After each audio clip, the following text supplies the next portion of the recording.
श्री कृष्ण कन्हैया लाल की जय। श्री निजानंद स्वामी की जय। श्री प्राणनाथ प्यारे की जय। दिल मोमिन अरस तन बीच में उन दिल बीच दिल कहने को ए दिल है अरस दिल अशाला है असर से दिल असल। श्री कृष्ण कन्हैया लाल की जय। यह प्रकरण बड़ा ही मार्मिक है।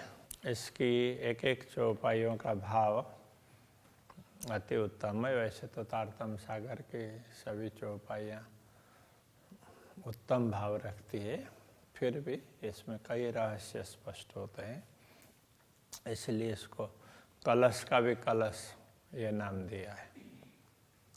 तो हक नजीक कया रूहन को और नूर नजीक फिरस्तन। इसीलिए ब्रह्मात्माओं को पूर्ण ब्रह्म परमात्मा के निकट रहने वाली ऐसा कहा है।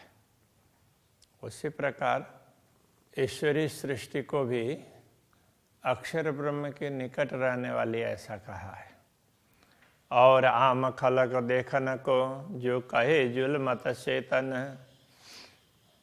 शेष आम खलक सामान्य जीव हैं, वो सब देखने मात्र के लिए सृष्टि को, ये खेल को, उस खेल संपादन के लिए है। उनकी दूसरी विशेष भूमिका नहीं होती है।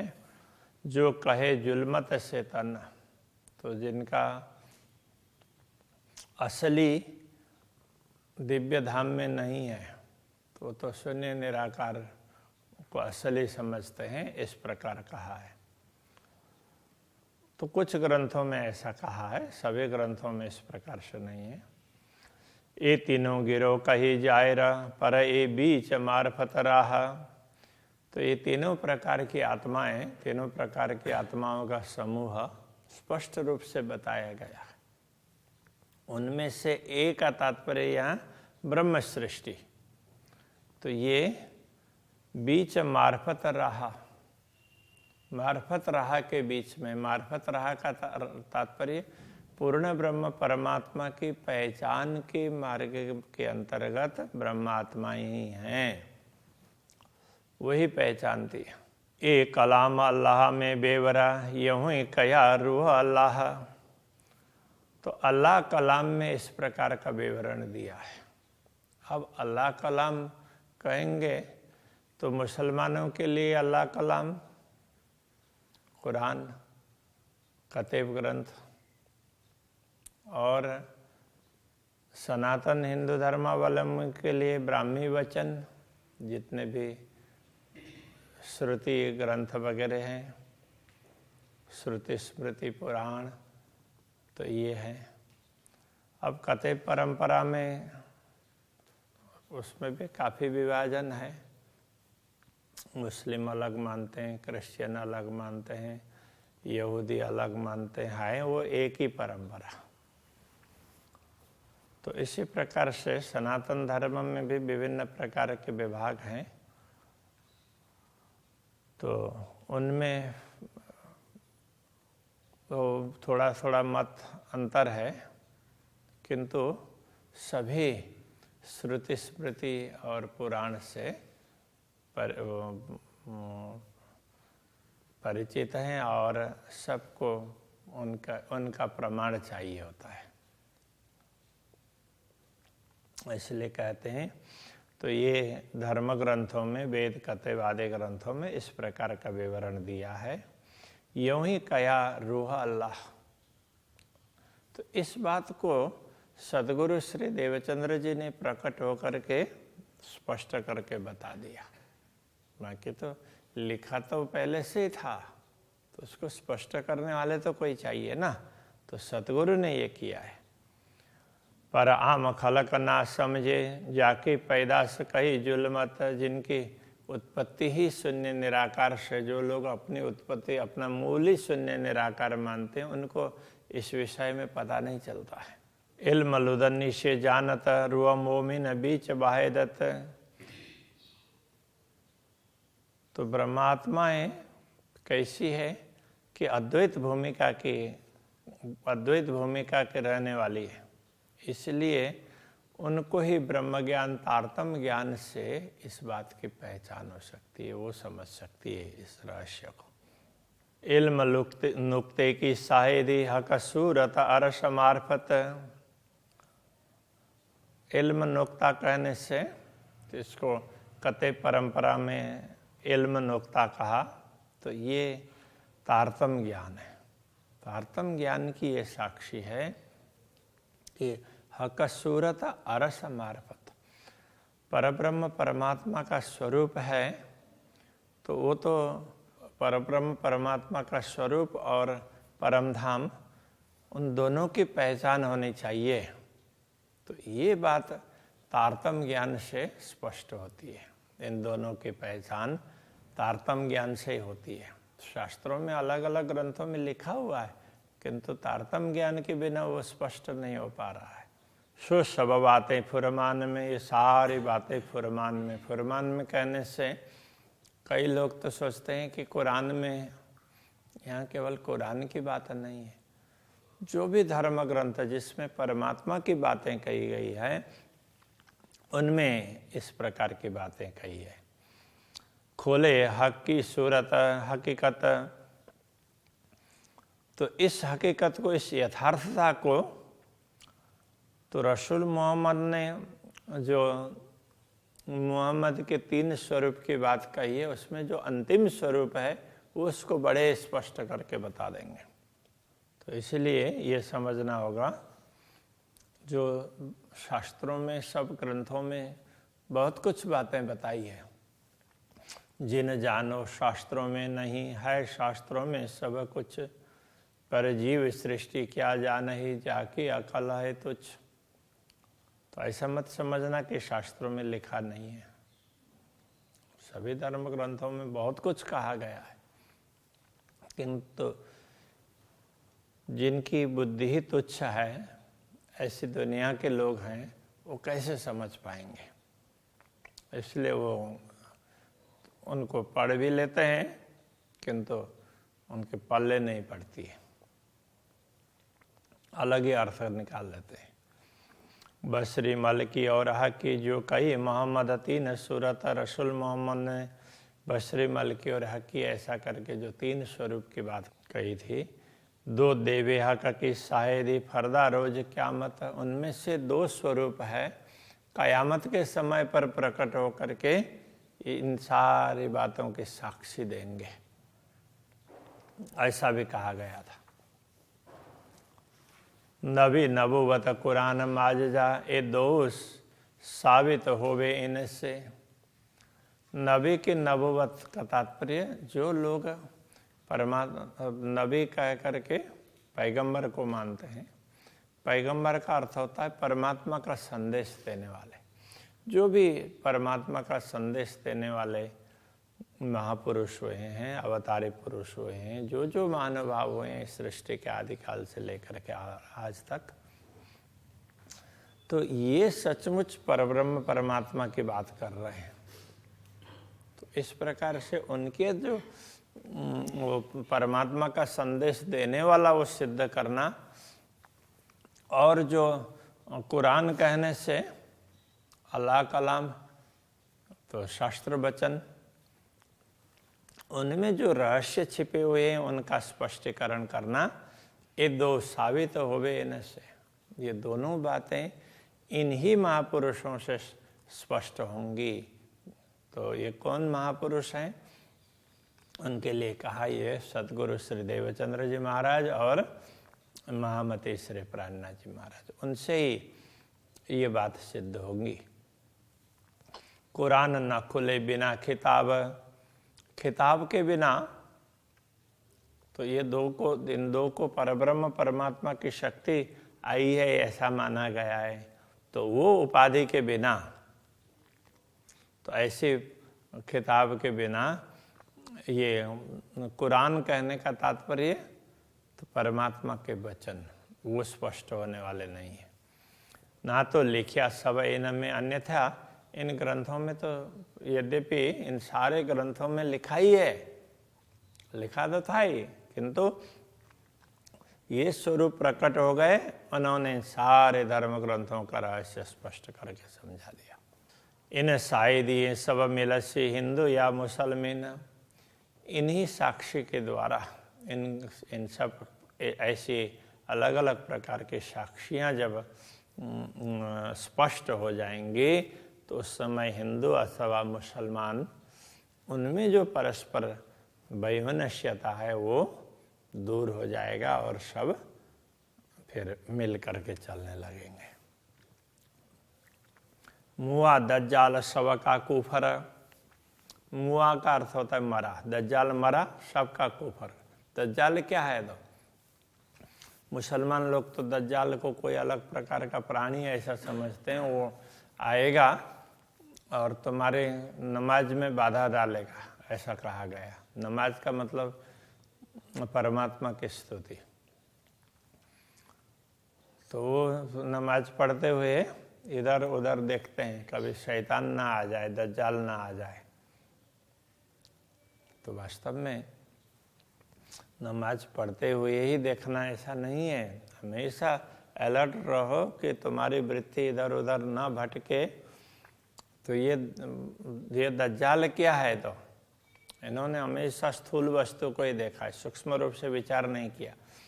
तो प्राणनाथ जी कहते हैं वो कुफ्र है, भ्रम है, सबका भ्रम है। तो वो भ्रम रूपी दज्जाल है वो मिट गया। वो भ्रम ही तो सबको भटका रहा था, भ्रम मिट गया तो अब सबका भटकना बंद हो गया।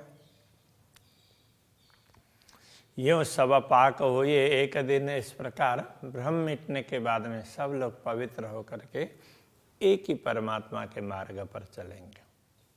दीन का अर्थ होता है धर्म, तो परमात्मा का मार्ग धर्म, धर्म के एक ही मार्ग पर सब चलेंगे। और भी शायद फुरमान में, धर्म ग्रंथों में ऐसी और भी साक्षियाँ दी है। तब का 14 जरा नहीं, उसमें ये स्पष्ट कहा है ये 14 लोग हैं, इसका तो कोई अस्तित्व है नहीं। खेल नाम धर्या सब कहने को, ए जरा नहीं अरस माहे, ये सब तो नाम मात्र का खेल है। तो ये खेल है ऐसा बोल दिया, इनका अस्तित्व कोई परमधाम में, इनका कोई अस्तित्व ही नहीं है। जो परमधाम रहने वाला है, शाश्वत है, उसके सामने उसके वहाँ तो इसका कोई अस्तित्व ही नहीं है। जब तक तुम्हें शाश्वतता का पता नहीं चल रहा है, अनुभव नहीं हो रहा है, तब तक ही तुम्हें खिलौने के प्रति आकर्षण हो रहा है। जैसे छोटे छोटे बच्चे होते हैं, उनको किसी काम के नहीं है यथार्थ में, तो खिलौने हैं, किंतु उनको लगता है ये तो बहुत बड़ी चीज़ है, उसके लिए लड़ेंगे, रोएंगे, धोएंगे, कितना कुछ करेंगे। तो अब वही जब बड़े हो जाएंगे, फिर उनके सामने वो खिलौने रख देंगे तो क्या करेंगे? हंसेंगे। तो उनको पता चलेगा कि अरे इसके लिए तो हम लोग बहुत लड़ते थे, ये तो है कुछ भी नहीं है। तो ऐसा ही होता है। और ठौर न काहूँ अरस बिना, अरस न काहूँ इंतहाए। और कोई परमधाम के अतिरिक्त तो और कोई भी ठिकाना नहीं है, क्योंकि उनका कोई अस्तित्व ही नहीं है। तो कल्पना नाम मात्र का है, तो बस कल्पना कर दिया अक्षर ब्रह्म ने, तो दुनिया का अस्तित्व है। जब परमधाम की बात करते हैं तो कहते हैं अरस न काहो इंतहा है। परमधाम का तो कोई पारावार ही नहीं है। इंतहा का अर्थ पारावार, सीमा। परमधाम का कोई पारावार ही नहीं है। जो आप कछुए है नहीं, तिन क्यों अरस नजरों आए। जो दुनिया की सृष्टि वास्तव में कुछ भी नहीं है, वो कल्पना की है, तो उनकी दृष्टि में परमधाम कैसे आएगा? इसलिए वो परमधाम को कल्पना कहते हैं। ये अरस देखे रूह मोमिन, ऐसे परमधाम को तो ब्रह्मात्मा ही देखती है, जो उतरे नूर बुलंद से, वही उस ऊंचे धाम से अवतरित हुई है। नाई क्यों देखे है को, अन्यथा ये जो नहीं नश्वर जगत के लोग, नश्वर लोग शाश्वत को नहीं समझ सकते हैं, नहीं देख सकते हैं। ये तो जाहिर है लिखा किताबों में, तो ग्रंथों में, धर्म ग्रंथों में ये बातें स्पष्ट लिखी गई है। बांजा पूत फूल आकाश और शशक सिंह, तो इनके लिए कहीं बंध्या पुत्र ऐसा कहा, और बंध्या पुत्र नाम के लिए है, यथार्थ में तो पुत्र होता तो बंध्या ही नहीं होती ना, तो पुत्र होता ही नहीं है बंध्या का। फूल आकाश, आकाश में कोई फूल होता नहीं है, वो बादलों में कहीं ऐसी आकृति दिख गई हो तो दिख सकती है, यथार्थ में फूल होता नहीं है आकाश पुष्प। और शशक सिंह, और इसके लिए कई ग्रंथों में शशक सिंह ऐसा भी कहा, शशक श्रृंग। शशक का तात्पर्य खरगोश, ससला, और उसके सिंह होते ही नहीं है, ऐसे वो बोल दिया तो उसके बाल थोड़े से उठ गए होंगे तो उसको सिंह किसी ने बोल दिया, तो वैसे कल्पना की हुई बातें हैं, यथार्थ में कुछ भी नहीं है। और मान लिया तो फिर कल्पना कर ली तो सिंह भी आ गए, ऐसा है, वो मान्यता क्या होती है। कया वेद कतेब में भंग न कछु अभंग, वेद कतेब में ये कहा है, तो ये सब ये जो कुछ भी दिख रहा है ये सब भंग का तात्पर्य नाश होने वाला है। न कछु अभंग, कोई अविनाशी नहीं है, जो कुछ तुम देख रहे हो ये सब नाशवान है। यूं असल खेल की है नहीं, ये दिल में दिखाई देता है। यथार्थ में असल है, वो खेल में नहीं है, तो ये खेल है, तो असल में ये खेल का भी कोई अस्तित्व नहीं, खेल का कोई अस्तित्व ही नहीं है यथार्थ में, तो है क्या, तो उसके लिए कह रहे हैं ये दिल में दिखाई देते हैं, तो मात्र ब्रह्मात्मा उनको दिखाई दिया, तो बोला उनको बोला तुम्हें मैं दिखाऊं, तो दिखा दिया, बस इतना ही है, बाकी कुछ भी महत्व नहीं है। किया हुक्म मोहम्मद रूहों देखने, श्री राज जी के आदेश ने, यहाँ पर मोहम्मद कहने से अब यहाँ श्यामा जी के लिए, तो श्यामा जी और ब्रह्मात्माओं को दिखाने के लिए ये सब कहा गया है, ये खेल दिखाया है, उनको बताने के लिए इसकी कल्पना की है। तो भीस्त में इन्हों को लेता, इसीलिए अब श्यामा जी और परमात्माओं के लिए जो दिखाया तो उसको भी अखंड कर दिया, इसलिए उसको भी वैष्णव में स्थान दे दिया। हक हुकुम में सब बेवरा किया वास्ते आदि रूहन, तो पूर्ण ब्रह्म परमात्मा के आदेश ने ही ये सारा विवरण दिया है, वो भी हादि और श्यामा जी और परमात्माओं के लिए सारा विवरण दिया है। जो सहुर कीजे मिल महामति, जो लज्जत लीजे अरसतन। यदि महामति का तात्पर्य महामति कह रहे हैं कि यदि कोई मिल करके सहुर करे, विचार विमर्श करें, चिंतन करें, तो क्या होगा, तो लज्जत लीजिए अरसतन, तो परमधाम के शरीर परात्मा का आस्वादन लो।